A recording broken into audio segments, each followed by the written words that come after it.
Hola, buenas tardes, estamos al aire. ¿Cómo están? Hola, muy bien. Muy contento de estar aquí en este último programa del año. Así es. ¿Cómo estás, Javier? Bien, gracias. Muy agradecido por considerarme, por estar por lo menos virtualmente con ustedes allá en el norte y bueno, en más partes, ¿no? Hasta donde lleguemos. Exactamente. Bueno, pues estamos por iniciar. Listos. Empezamos.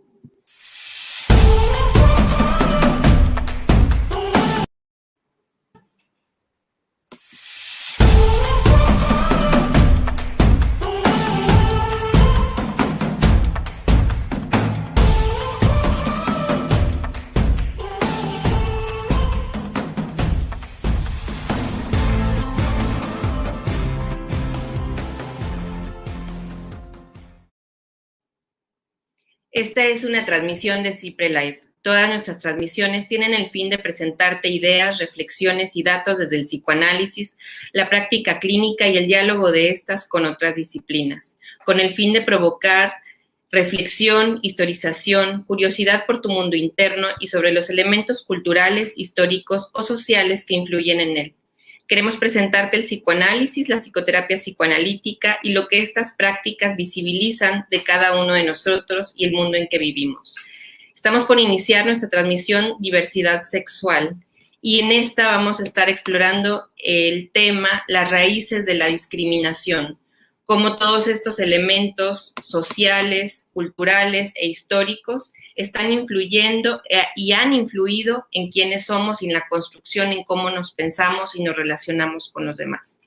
Quédate con nosotros, pregunta, opina, compártenos tu experiencia y tus opiniones y suscríbete a nuestro canal de YouTube para ayudar a que este proyecto pues llegue a más personas. Iniciamos.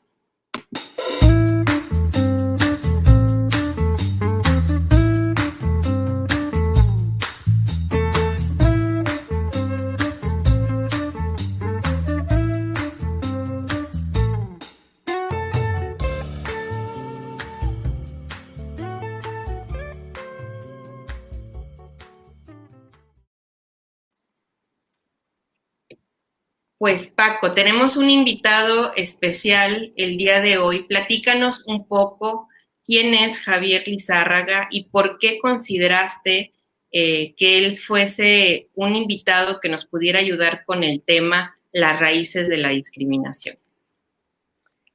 Híjole, la verdad es que estoy muy contento de que podamos cerrar este año con un invitadazo. Javier principalmente es un muy querido amigo, alguien que quiero mucho. Él es antropólogo del comportamiento, antropólogo físico, antropólogo del comportamiento, y es un activista gay desde 1977, desde el año en que yo nací. O sea, tiene muchos años trabajando a nivel teórico y como personaje político de estos temas de diversidad sexual. Y justamente por la gran trayectoria que tiene, por la producción de libros, tengo aquí, por ejemplo, una historia sociocultural de la homosexualidad. Estoy haciendo toda la promoción. Tiene semánticas homosexuales. El primero es de Paidós, este es del INA, y el comportamiento desde Alicia, que es un trabajo de muchos años de él, y entonces tiene todas las credenciales necesarias para ayudarnos a pensar este tema de la discriminación, de las raíces de la discriminación, desde su disciplina, que es bien interesante. Me parece sumamente interesante lo que dices y pensar en la trayectoria que tiene Javier desde hace tantos años. Me imagino inclusive que ha ido cambiando todo esto. Ha habido como muchos cambios a niveles sociales que él ha podido experimentar ya desde de este lugar, desde su disciplina de antropología. Y bueno, me uno a tu entusiasmo y pues vamos a escucharlo. Hola Javier, bienvenido. Muchas gracias por invitarme, gracias a ustedes por estar ahí y por difundir esta serie de debates, de pláticas y reflexiones. No, gracias. Pues, ¿cómo comenzamos? ¿Por qué discriminamos? Es como la primera pregunta que yo pensaba alrededor de las raíces de la discriminación. ¿Por qué pudiéramos discriminar? Bueno, yo me gustaría plantear una cosa. La palabra discriminación se está usando de una manera muy general, pero en un solo sentido. Es muy amplia, es polisémica. Si no discrimináramos, no viviríamos. Todos los organismos, desde la célula, desde la bacteria, discriminan, porque discriminar es diferenciar. ¿Sí? Y entonces uno tiene que discriminar qué es positivo para uno y qué es negativo para uno para poder sobrevivir, para poder evitar peligros, amenazas y demás. A partir de ahí, evidentemente en el contexto humano, podemos también utilizar la palabra discriminar en un sentido negativo de quitarle derechos y juzgar a las personas en un sentido negativo de las personas porque no van con nuestras ideas. ¿Sí? Pero esto también es parte de la evolución de las especies. Finalmente, los animales, por ejemplo, territorializan los espacios. Y entonces dicen quién puede entrar y quién no puede entrar. Eso no quiere decir, en términos humanos, que si yo no quiero algo con alguien, estoy diciendo que esa persona es inferior. Hay algunos que sí. O sea, el racismo es una forma de discriminación totalmente ideológica y con visos criminales, ¿no? Verdaderamente. Sin embargo, hay formas de decir, esto me gusta, esto no me gusta, esto lo quiero para mí, esto no lo quiero para mí. Cuando yo trabajé en la fundación del Instituto Mexicano de Sexología, allá por 1978, hacíamos en los talleres una especie de prueba escrita que se llamaba Sí para mí, no para mí. Y hacíamos un montón de preguntas sobre conductas, hacer esto o no. Y decías, sí para mí es, sí me gusta hacerlo o sí me gustaría hacerlo. No para mí es, no me gustaría hacerlo, pero no quiere decir no para otros. Ahí estaría el matiz de diferencia que tenemos que empezar a puntualizar, porque pienso que hoy por hoy se está abusando de la calificación de discriminación en sentido negativo. Y aquí voy a citar a otra colega, una antropóloga social, Marta Lamas, muy criticada y muy alabada por muchos, cuando habla, por ejemplo, en su último libro del abuso, ¿no? Si todo es abuso, nada es abuso. Si todo es discriminación, nada es discriminación, ¿sí? En el sentido negativo del término. Yo pienso que... Oye, Javier. Sí, dime. No, dime. No, es que esta parte me parece bien interesante, justamente, y llegaste a ese punto de si estamos viviendo una época en la que se usa discriminación en ese sentido negativo para todo, pero como algo epocal, podríamos decir, o sea, como algo específico de este momento que estamos viviendo. Bueno, yo creo que esto va muy de la mano. Es muy chistoso porque la gente que se siente progresista y buena onda, ¿no? Está tomando un discurso que nace de la derecha represora, que es el discurso de lo políticamente correcto. Es decir, solamente vas a hablar lo que a mí me parezca correcto que hables. Okay. Y eso, lo políticamente correcto, es altamente discriminatorio. en sentido positivo y en sentido negativo. Sí, que es lo que ahorita se está viviendo de no puede decir estas palabras, no puede decir esto, no se puede decir, como pensando como en el tema de no porque es discriminador decir tales palabras y entonces no se tiene derecho a decirlas. Sí, mira, además es que lo políticamente correcto que supuestamente está en el no discriminar, ¿no? Discrimina el sentido del humor. El sentido del humor es pecado mortal actualmente. ¿Sí? El ingenio es pecado. La confrontación para el debate es pecado. Es una forma de discriminar verdaderamente criminal. Y esto que dices de que surge de la derecha me llamó mucho la atención. Sí, surge de la iglesia y surge de la derecha. O sea, en la Alemania nazi, en la Italia de Mussolini, en la España de Franco, te decían qué podías decir y qué no podías decir. También lo decía la Santa Inquisición, que era políticamente adecuado decir y que era políticamente incorrecto decir. Ajá. Y si decías algo incorrecto, era sancionado. Y ahora con un disfraz de izquierda. Y ahora, los que se dicen de izquierda, los que se dicen progresistas, retoman ese discurso de la derecha. Es interesante cómo, por ejemplo, incluso el movimiento feminista, que supuestamente trata de sacar a la mujer de la opresión, muchos grupos feministas son profundamente opresores, ¿no? Las TERFs, las que odian a las trans, ¿no? Son discriminadoras y están exigiendo que no las discriminen. Yo lo he dicho en ese libro que mencionaste de Alicia, somos un animal paradójico, lleno de contradicciones.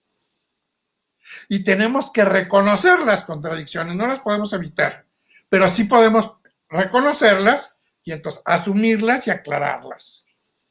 Esto sí no me gusta por esto. O no para mí.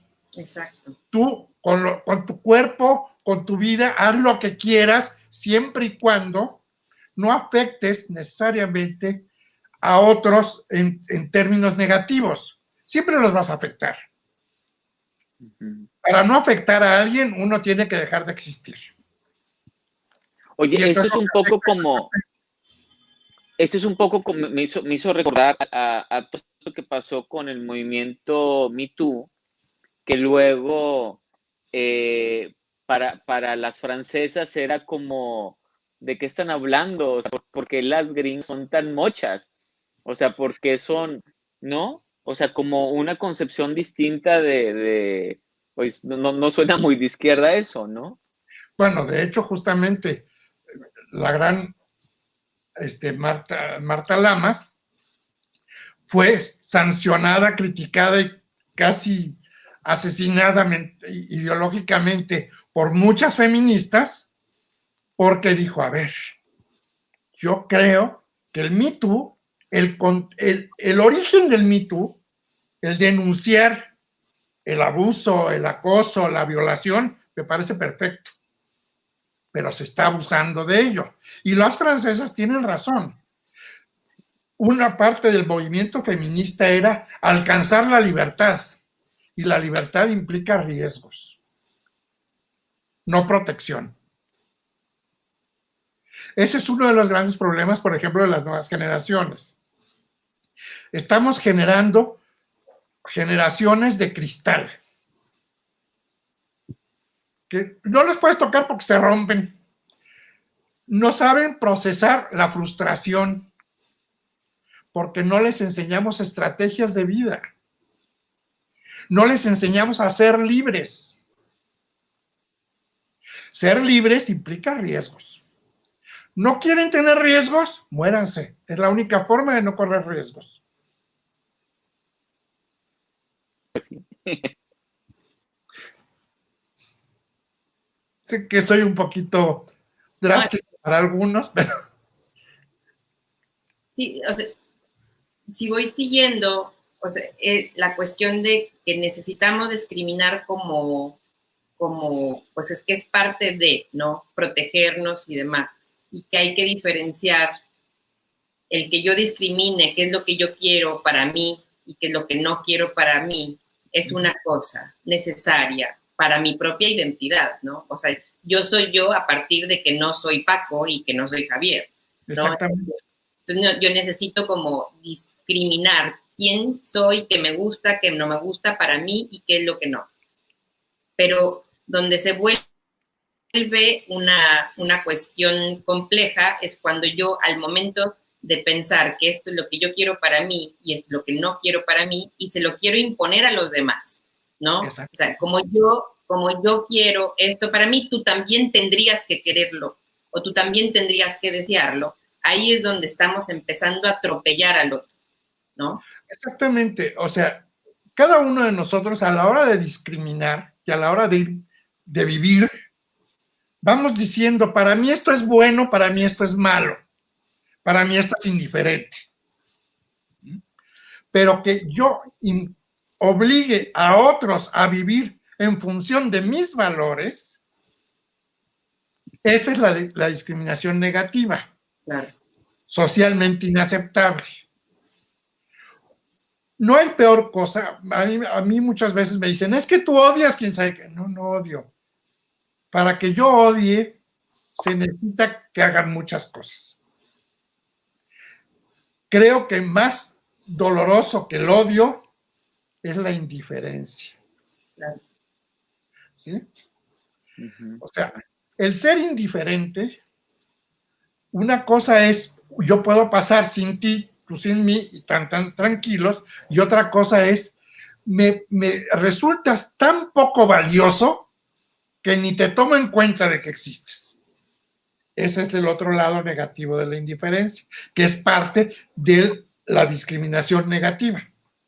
Entonces, vuelvo a hacer mi pregunta, pero le agrego, ¿cuáles son las raíces de la discriminación negativa?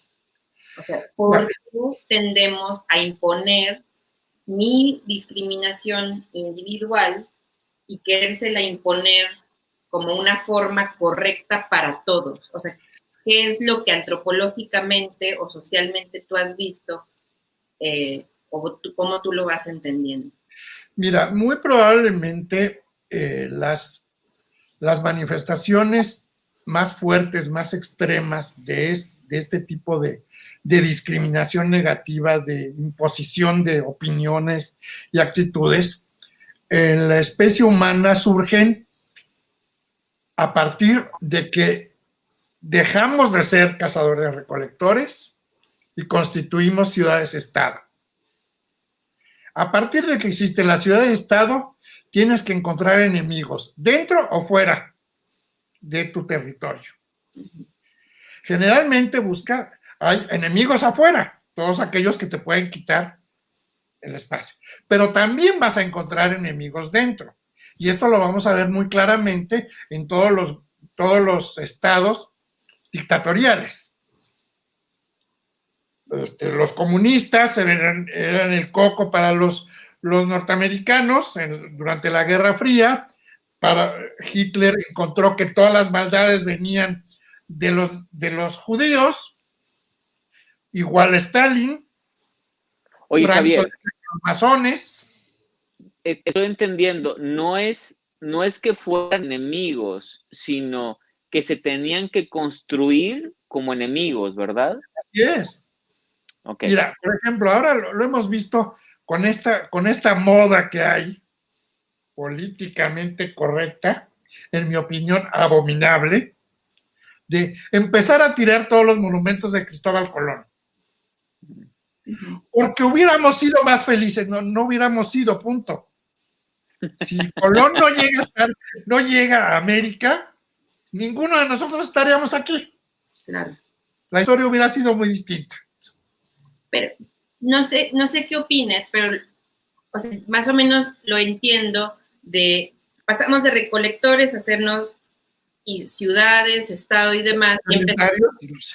Entonces, entiendo perfecto que para consolidarnos como una comunidad, tenemos que, si nosotros somos estos, no somos todo lo demás, ¿no?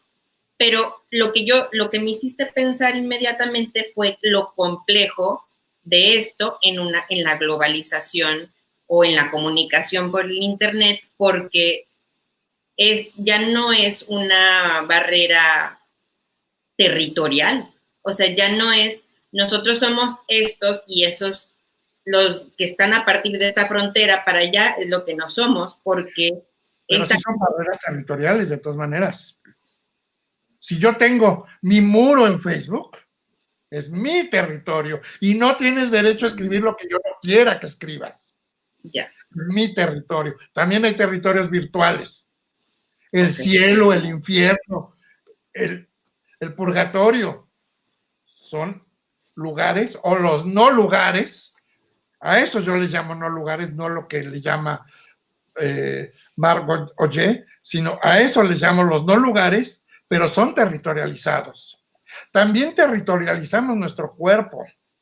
Justamente actualmente estoy escribiendo un libro sobre territorialidad. Entonces, tenemos zonas públicas y zonas privadas en nuestro propio cuerpo. Las partes pudendas, las enfermedades secretas, son aquellas que tienen relación con lo sexual, es decir, con los genitales. Claro. Porque yo me puedo en público tocar la nariz y nadie se ofende. Pero si me toco entre la entrepierna puede haber escándalo. ¿Por qué? Si soy yo, es una parte de mí. Y tengo comezón. ¿Eh? ¿Tengo comezón? O ganas de acariciarme. Tampoco nos hacen a veces así, ay, ya cálmate, ya cálmate, ya cálmate. Bueno, pues. Oye, Javier, pero entonces, esto que tú dices es como una lógica de chivo expiatorio. ¿De qué? De chivo expiatorio. O sea, necesito de un otro donde yo deposito estas cosas negativas. Bueno, sí, el chivo expiatorio más bien es cuando ya este enemigo abstracto que te inventas o que crees que existe, adquiere personalidad a nivel de individuos. O sea, siempre que todo animal, y finalmente somos animales, puede desconfiar de lo desconocido, sobre todo de lo desconocido que se vea que tiene posibilidades de atacar, de destruir o de robar o de quitar lo que alguien tiene. Todos los animales lo tienen. Entonces, cuando eso está dentro del espacio en el que yo convivo, la sociedad en la que yo vivo, y yo busco por qué me está yendo tan mal, lo más fácil es decir la culpa la tiene aquel. No, yo. Yo no soy responsable de mis errores. Le hago responsable de mis errores o mis fracasos a otros. Eso lo vemos cotidianamente en la política. Oye, pero entonces es algo muy humano, podríamos decirlo así. Es totalmente humano. Es totalmente animal. Nosotros nada más le ponemos palabras y conceptos. Pero eso también hace el león, hace el gato y hace la cucaracha. Oye, pero a diferencia de los animales no humanos, no sé si nosotros podemos construir a ese enemigo cuando no lo es. ¿Sí? Y entonces el judío y el afroamericano y el comunista y los gays y se vuelven como peligrosos. Hay otra cosa que es importante cuando dicen lo negro, no lo africano. También hay un desprecio al blanco hoy en día. Lo políticamente correcto es que hay que apoyar a los morenitos o a los más oscuros de piel, porque han sido las víctimas históricas. No siempre. Que en este sentido, no sé si pudiéramos hablar acerca de que la respuesta ante la discriminación es la discriminación. Eso es lo que estamos haciendo, ¿sí? ¿No? O sea, para luchar contra la discriminación estamos discriminando. Lo cual, por eso dije que somos un primate profundamente paradójico. Somos un animal que no se mueve por instintos, es decir, no tiene conductas programadas biológicamente, y entonces se pone controles a sí mismo. Y una vez que se los pone, intenta violarlos. El ejemplo más claro es los semáforos. Verde, pase. Amarillo, pase sin que lo vean.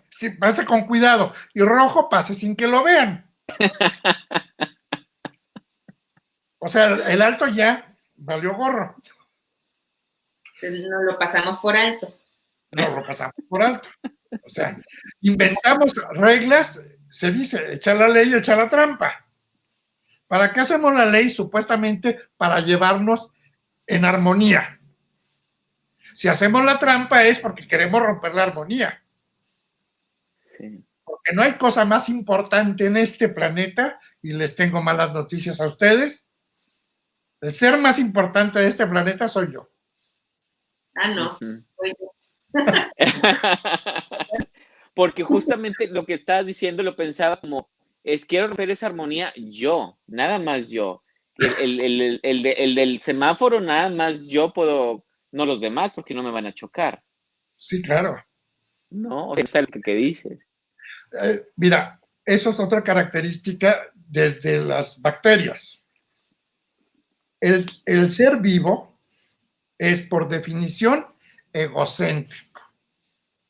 Y lo que sobre ya podrá distribuirlo o participarlo con otros. Pero en principio, sí para mí, todo para mí, y lo que yo no quiero lo desecho. Y si a ti te molesta es tu problema, no el mío. Son formas de discriminar que hacemos todos los días. Ahora estamos discriminando la basura, ¿no? De un lado los orgánicos, Sí. y de otro lado los inorgánicos. Luego, alimentos orgánicos. Hay muy pocos alimentos, muy pocas cosas que se ingieran que no sean orgánicas. La sal es orgánica. De minerales. Es mineral. Pero finalmente nos alimentamos de organismos. Entonces, cuando, por ejemplo, los veganos dicen toda la ideología vegana de no matar animales, de no usar cosas para no explotar a los animales. Claro, porque las berenjenas no gritan cuando las partes. Pues cómete una jirafa, tampoco gritan. Son mudas. Oye, y entonces, por ejemplo, ¿cuál pudiera ser el camino si ahorita, en este momento, la solución de la discriminación ha sido discriminar? ¿Cuál pudiera ser como las opciones alternas a esto? Mira, yo pienso que lo que hay que hacer a través de la educación a los menores, porque ya nosotros estamos echados a perder, ni modo, tratemos de mejorarnos un poco, pero estamos echados a perder, es, uno, enseñar estrategias, y otro, enseñar a una gran diferencia, y creo que a ustedes como psicólogos, psicoanalistas, les debe parecer importante. No hay que enseñar a razonar, no a racionalizar. Porque racionalizar es razonar en términos de lo que me interesa. Si yo racionalizo algo, lo estoy racionalizando con mi matiz. Le estoy quitando otras perspectivas. Claro, estoy buscando razones para hacer lo que yo quiero. Exactamente. Que no es lo mismo que razonar, que sería buscar razones. nada más. Sí. Y que puedes decir, es que la estoy regando. Uh-huh. ¿Sí? Pero si tú racionalizas, nunca la riegas. Yo creo que en ese principio podríamos quitar el acabar con la discriminación social. No es posible. Podemos disminuirla y podemos generar estrategias para sobrevivirlas. Mire, a mí me han dicho, por ejemplo, hay que acabar con la misoginia, hay que acabar con la homofobia. Sería muy bonito. Pero no olvidemos que todo esto tiene un sustrato, que son emociones de los cuales derivan sentimientos. ¿Sí? El odio es una emoción que se convierte en sentimiento. No puedes quitar esa emoción al ser humano jamás. Porque no es voluntario, ¿no? Pues sí, no es un acto volitivo. Uh-huh. Es una emoción. Las emociones son fugaces en el tiempo. Los sentimientos es cuando esto ya perdura y forma parte del ser, del estar haciendo, ¿no?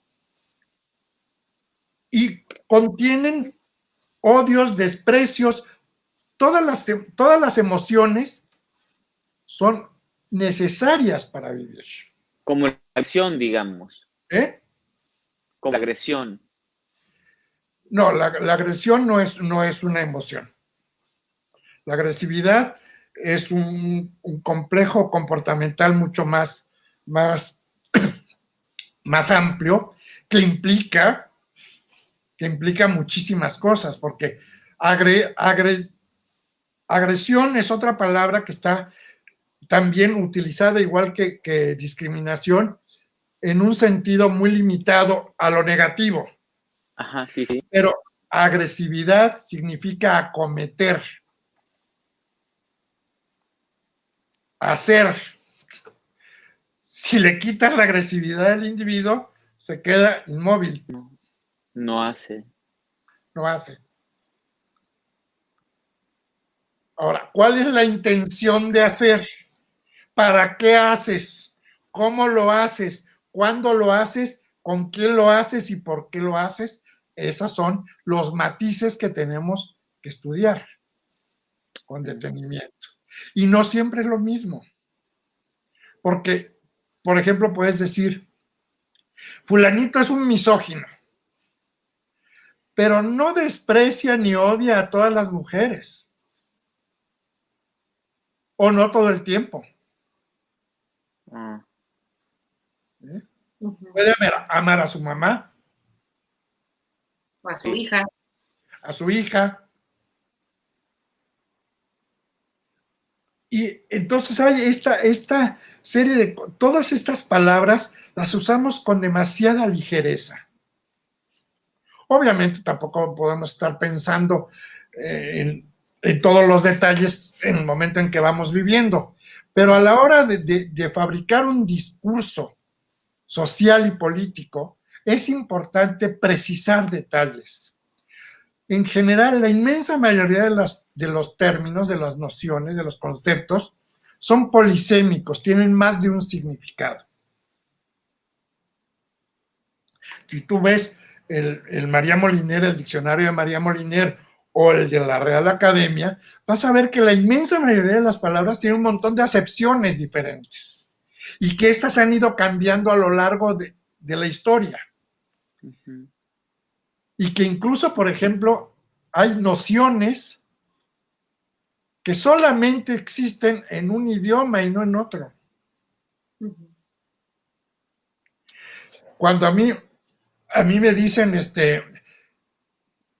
que to be or not to be es ser o no ser, y también es estar o no estar o no ser, o ser o no estar, que en español son 4 cosas totalmente diferentes.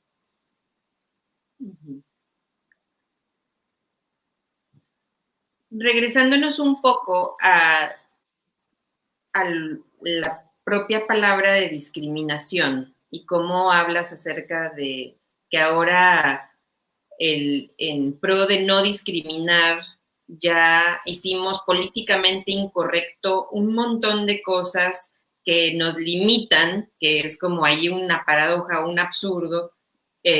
A mí como terapeuta, una de las cosas que me pregunto, y también me lo pregunto a partir del diálogo que tuvimos la semana pasada, es, yo discrimino lo que no es como yo, ¿no? Y eso me permite construirme también mi identidad. Pero si está mal visto discriminar, entonces, ¿cómo construyo mi identidad? ¿No? O sea, ¿cómo construyo quién soy yo si no debo de ponerme a pensar que está bien y que, o sea, como toda esta cuestión, ¿no? Y lo escribí aquí como, hoy en día es políticamente correcto ser incluyente, ¿no? O sea, es políticamente correcto, pues sí, incluir, pero luego puede llegar a un extremo a tengo que caerle bien a todos, ¿no?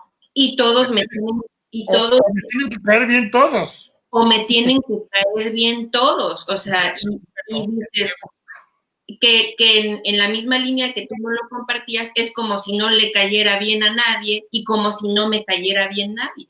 Exactamente.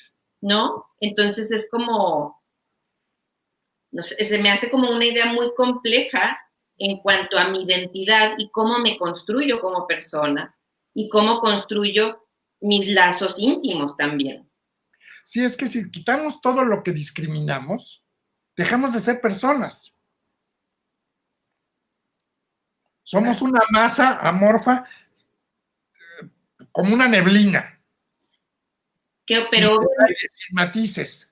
Pero obviamente no estamos diciendo que estamos en pro de la discriminación. O sea, no estamos diciendo, no estamos en pro, sí estoy en pro de la discriminación, pero no estoy en pro de que esa discriminación suponga devaluar a la otra persona, social, jurídicamente. O sea, una cosa es luchar por derechos iguales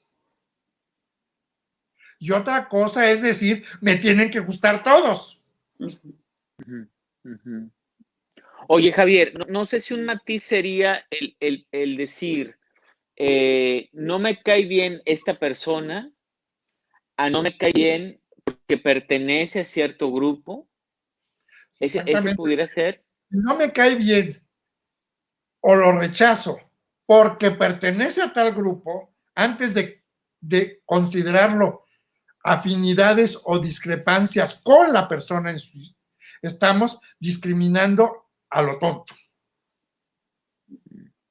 ¿Sí? Creo que eso está relacionado a lo que en algún momento hemos dialogado Paco y yo, de que los prejuicios nos hacen tontos. O sea, los prejuicios los utilizamos para pensar rápido porque es más fácil. O sea, es más fácil decir esa persona fea, oscura en cuanto a su vestimenta, o sea, como viste de negro, entonces es peligroso, entonces rápidamente tomo una decisión y, ¿no? O esa persona que yo no conozco, simplemente porque no la conozco, pues no le abro la puerta. Entonces, me ayuda a pensar rápido, pero también minimiza mi criterio o mi raciocinio. Justamente la palabra prejuicio significa antes de un juicio. Tomar una decisión, exacto. Tomar una decisión antes de un juicio, antes de juzgar por qué sí o por qué no. Un juicio es establecer bondades y errores, digamos, ¿no? Entonces, si yo, porque es negro, lo rechazo, pues a lo mejor perdiendo la gran amistad de Mandela, por ejemplo. Y si porque es alemán o porque es norteamericano me parece maravilloso, pues a lo mejor me puedo estar haciendo amigo de una serie de criminales. Claro. O de Trump. O Hitler, por eso. Ajá, claro. O sea, el prejuicio es actuar antes de pensar. A pensar que nos permite llevar a hacer un juicio, de evaluar, de equilatar, de sopesar pros y contras. Y hay cosas que podemos decir, para mí esto no me gusta. Bueno, eso es otra cosa. Pero eso es malo porque no me gusta, ese es el error. Sí, es cuando estamos uniendo el prejuicio y la discriminación, ¿no? Es que la discriminación en sentido negativo casi siempre es un prejuicio, porque es la salida fácil para decir yo soy mejor. Uh-huh.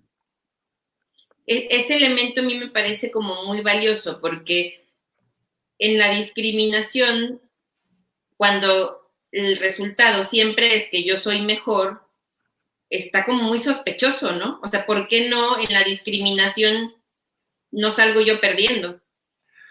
Es que justamente cuando uno empieza a discriminar sus cosas negativas y sale perdiendo, entonces la sociedad, muy buena onda, te dice, te falta autoestima. Claro.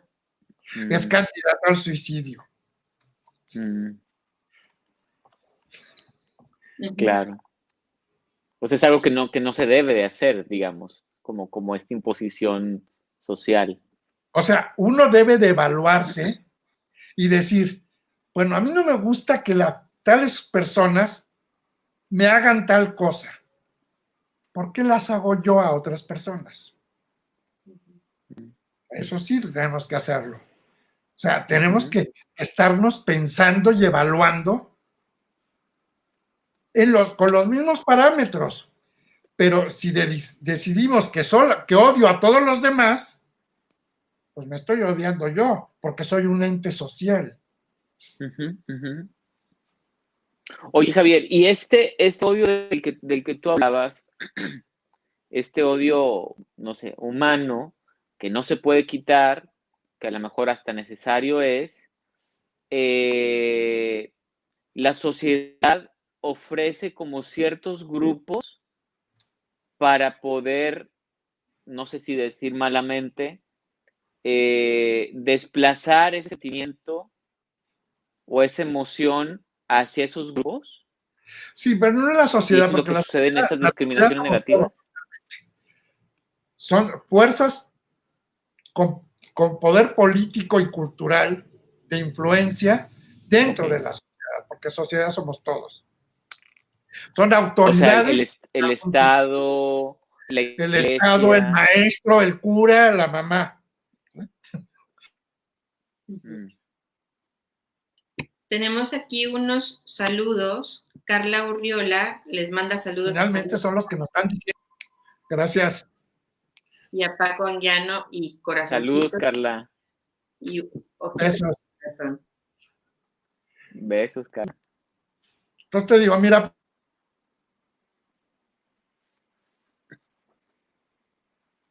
Creo que se está cortando un poquito.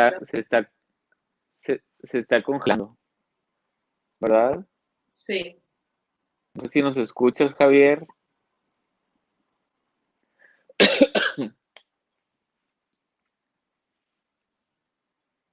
Ahí pasando ahí con el internet de Javier. Sí. Pues súper interesante. Sí, lo que pasa es que este tema tan complejo, me parece, y justamente por eso pensé en Javier, porque es alguien que él en su trabajo complejo y le da una complejidad a esto que, como decías, no ciertas cosas manejamos de una manera muy, muy simple y en realidad tienen un grado de complejidad bárbaro, ¿no? Y es justamente lo que ha estado platicando Javier de cómo tenemos que ver todas estas aristas en un tema como este. De repente. Ahí está. Los perdí de repente. Sí, no sé. Sí, te nos congelaste, Javier. No, pues decíamos ahorita yo lo que quería... de cómo tú... yo les hablaba no, te decía de cómo... No son cosas... Perdón. Estamos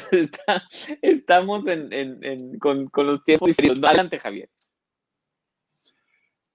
Yo les pongo un ejemplo claro. Somos un animal tan complejo, pero no somos cosas que hacemos nosotros, las encontramos en otros animales.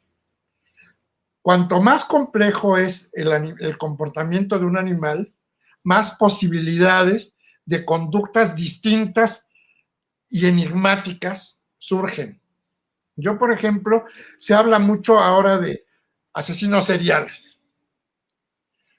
Cuando yo descubrí que no somos la única especie con asesinos seriales,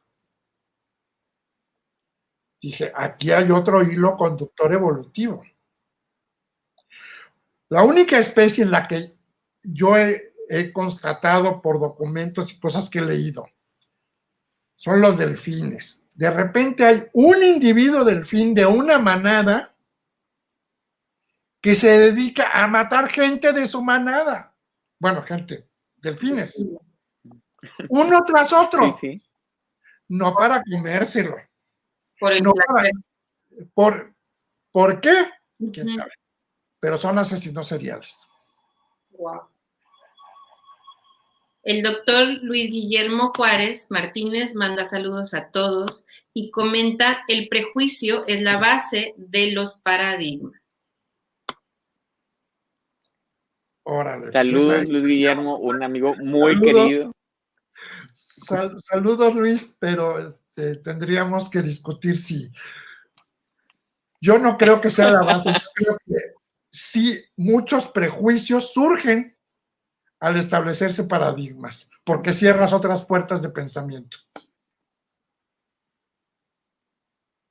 No sé, pero ahí tendríamos otro tema. Ahora decíamos, Javier,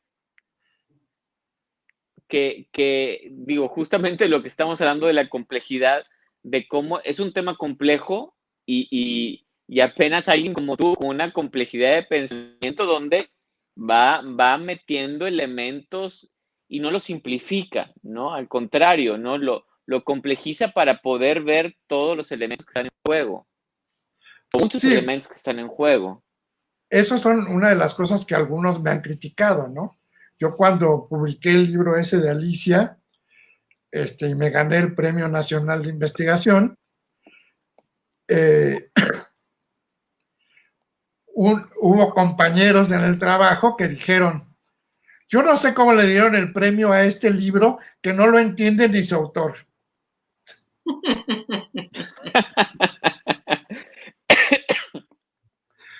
Pues no, yo sí lo entiendo, me tardé 40 años en entenderlo, en escribirlo. En escribirlo. Wow. Pero pues me parece que apenas así para entrarle a ciertos temas, Javier, porque si no quedan a un nivel muy básico. Así es. Y otra de las cosas es la complejidad, y siendo académicos o trabajando en el mundo del pensamiento, de las ideas, tenemos que pensar que nuestra perspectiva formativa, a mí me formaron como antropólogo físico, pero tenemos que auxiliarnos de otras miradas. Claro.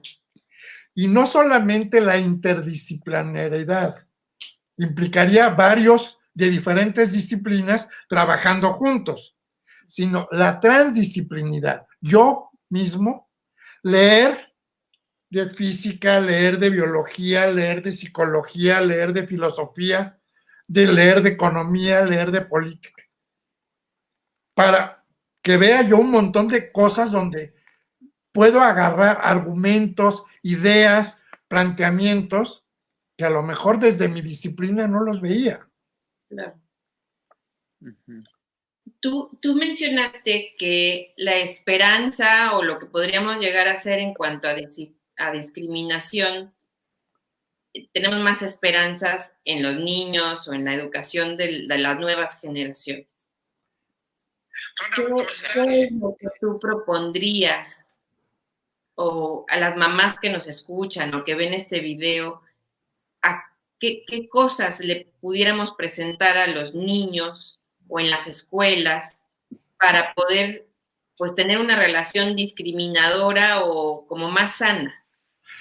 Mira, yo el gran problema que veo en la educación en general, y no solamente en México, es que tanto los padres como la sociedad, como las escuelas, están tratando de formar a los niños para nuestro presente, sin darse cuenta que cuando ellos tengan 30, 40 años, el presente va a ser totalmente diferente.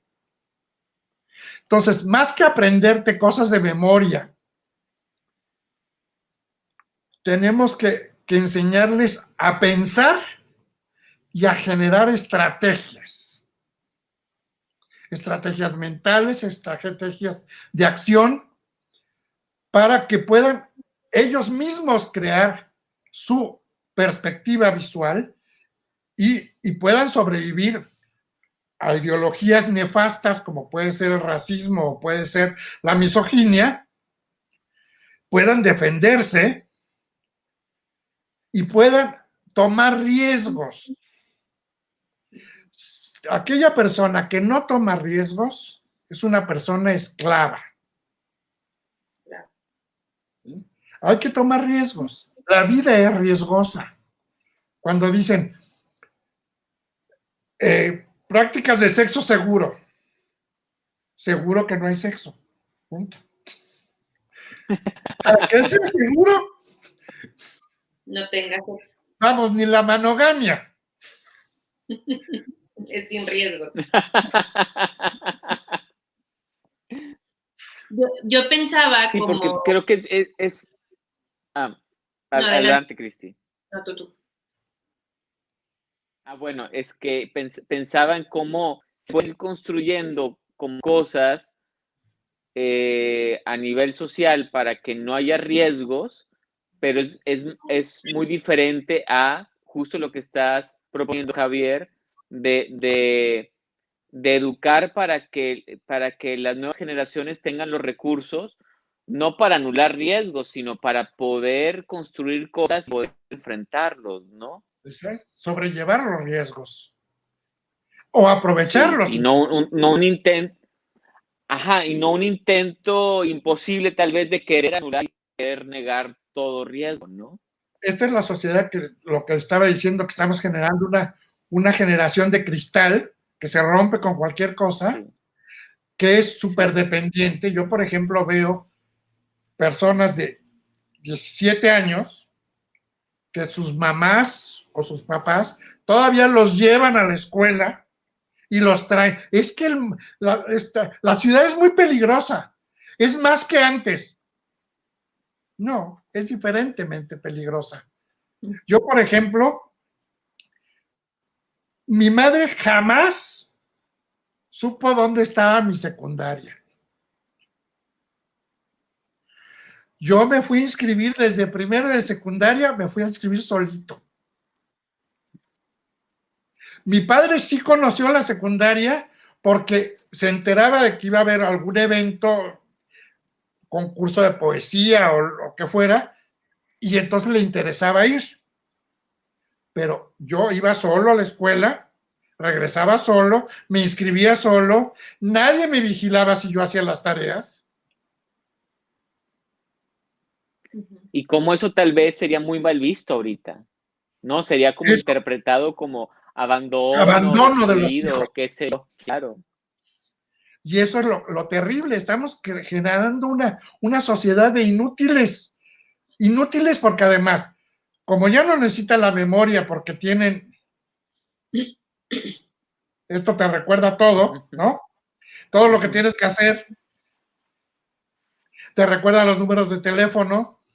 Yo todavía me acuerdo el teléfono que tenía cuando yo era niño, el número de teléfono me acuerdo. Pero ya no me he aprendido nuevos números de teléfono. Claro.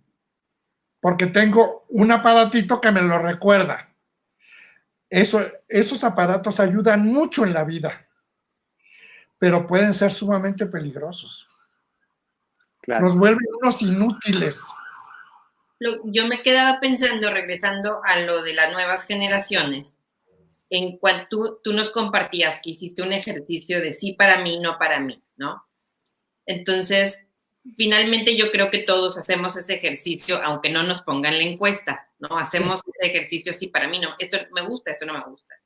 Pero como padres de familia, normalmente, o puede ser muy fácil, como el enseñar a los niños que es sí para nosotros, no para nosotros, ¿no? O sea, sí para ti en función de lo que es para mí. exacto. O sea, le imponemos ese gusto o esa discriminación que hicimos natural para nosotros, pues aquí en esta casa no se come carne, ¿no? O en esta casa se come todo orgánico, o en esta casa no se come golosinas o lo que sea, ¿no? Entonces, como esta discriminación yo la hice como madre o como padre, tiende a heredarse sin cuestionamiento a los niños, ¿no? Le Entonces, robamos libertad. ¿mandé? Le robamos libertad de Claro. equivocarse, de experimentar, de explorar. Pero ¿dónde o cómo?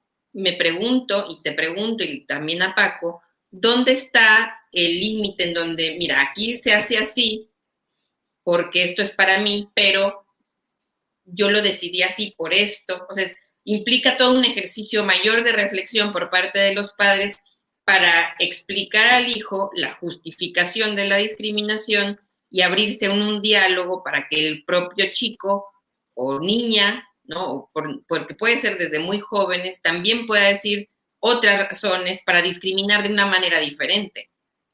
Sí, yo lo que creo es que si los padres se pusieran a pensar una maravillosa época que a los padres a veces les harta, la época del porqué de los niños, que para todo, ¿y por qué? ¿Y por qué? ¿Y por qué? Ese por qué no debía de desaparecer nunca. Claro. ¿Te harta mi por qué? Pregúntate por qué. ¿Sí? Claro. Porque este por qué es justamente tratar de conocer más, conocerte, conocer a los demás. Y eso es algo que no se les está estimulando a los nuevos niños. Se les estimula mucha educación tecnológica, me parece maravillosa. La tecnología finalmente nos facilita muchas cosas. Pero, ¿y si se va la luz? Ya valimos gorro. ¿Sí? Si dependemos, cuanto más tecnificados estemos, nuestros programas son más débiles. Porque hay más eventos azarosos que le pueden dar al traste. Claro. Se nos está empezando a terminar el tiempo. Buscamos la discriminación de lejos. El tiempo nos lo obliga, pero ¿cómo les gustaría concluir esta? Digo, sé que no se concluye, ¿no? Pero por lo menos, ¿cómo pudiéramos terminar esta transmisión para aquellas personas que nos ven? Antes de mencionar que nos mandan saludos, excelente tema, muchas gracias, Abril. Saludos, Abril. Gracias. Yo terminaría diciendo que no discriminemos a la palabra discriminación. Discriminar es necesario, pero hay que ser justos y hay que ser, primero, ser más, yo siempre he dicho, seamos tan exigentes con nosotros mismos como queremos ser exigentes con los demás y dejemos a los demás ser tan libres como queremos ser libres nosotros. Me gusta. Me gusta. Muy bien. Pues muchísimas gracias, Javier, por esta conversación. Gracias, Paco, por este invitado de honor que nos honras con prestárnoslo. Y pues no sé, de verdad que muchas gracias. Ojalá que nos prestemos a pensar de diferente forma la discriminación y buscar que, pues es la frase con la que terminaste, ya para qué digo más. Yo también quisiera agradecerte, Javier, que hayas prestado algo de tu tiempo y estar aquí. Me dio mucho gusto, me encantó que estuvieras aquí en el programa. Sabes que te quiero mucho, que espero verte pronto cerca y poder darte un abrazo. Igualmente. Pero por lo pronto, pues aquí te tenemos. Ojalá no sea la primera vez de tenerte en este programa. Tienes mucho que decir y mucho de lo que has trabajado, de lo que has pensado, de lo que has escrito para ayudarnos a pensar a nosotros. Yo encantado cada vez que pueda y me inviten, aquí estaré. Gracias. Muchísimas gracias.